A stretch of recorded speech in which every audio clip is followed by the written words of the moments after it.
This is a Buick update, like 12 or 13 or 14 or something.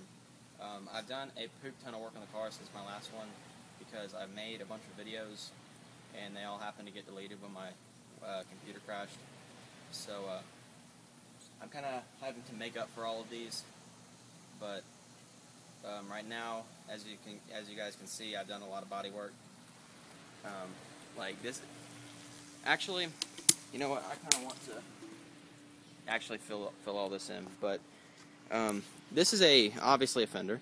It's a driver's side fender for a '69 Skylark. Costs like $400 freaking, and it wasn't even in that good a condition because you can see all the body work I've had to do to it.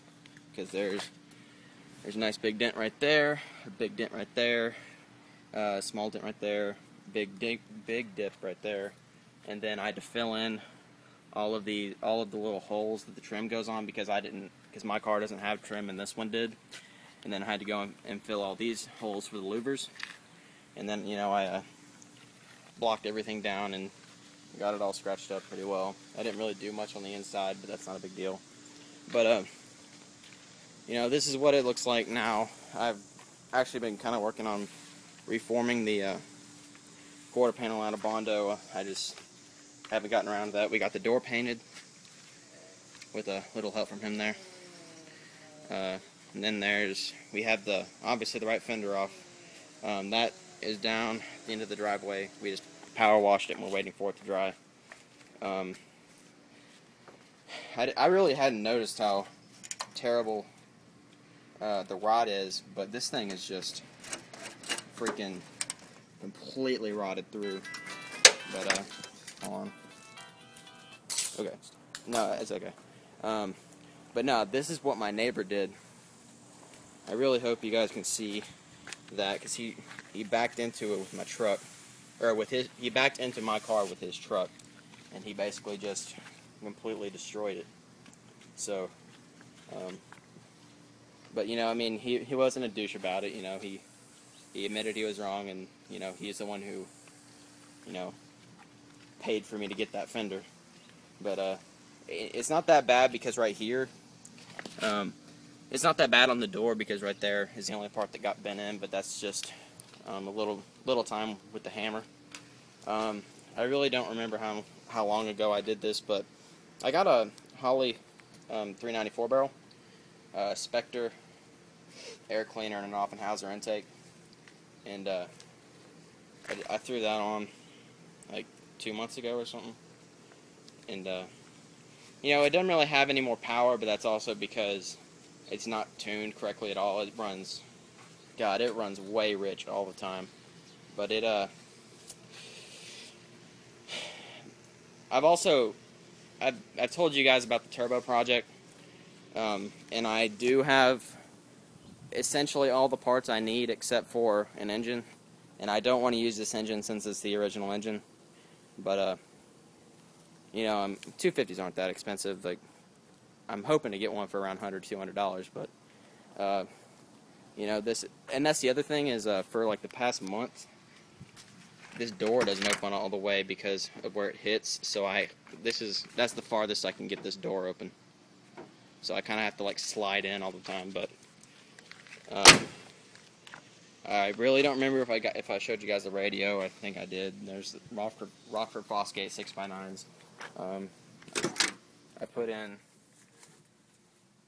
those gauges, those 3 gauges. I only hooked up the oil pressure and the water temp. I'm probably going to take the voltmeter out just because I don't really use it. But I don't see any. Oh yeah, no way. Let me turn the lights on. Yeah. My dad finally got his engine back.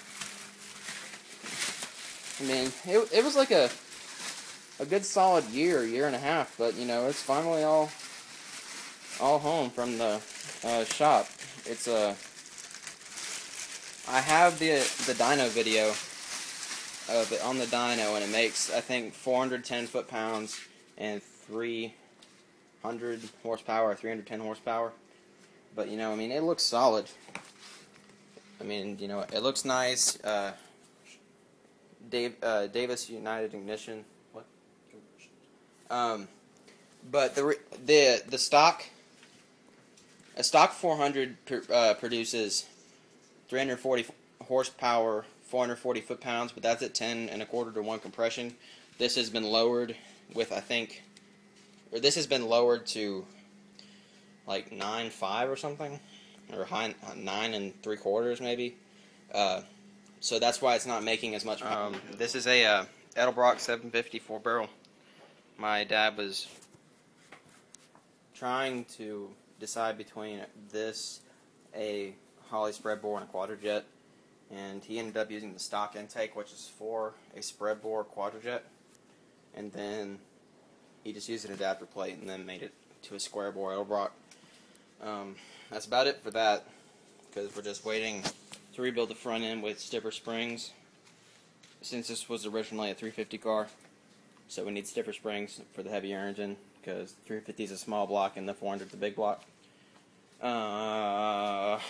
This is the 292 manifold that I got for the turbo project. It's not a whole bunch different, just the exhaust port is in a different place. It has 3 studs and it's a little bit wider, so that's obviously, you know, better for flow. Then there's not much else. I just laid down one coat. I'm good. Hold on, I'm taping something. I laid down one coat. Wow, you can't see that at all. But I laid down one coat on this fender. I'm just waiting for it to flash before I do the next coat. But yeah, that's about it. I'll probably give you guys another update once I do the turbo setup.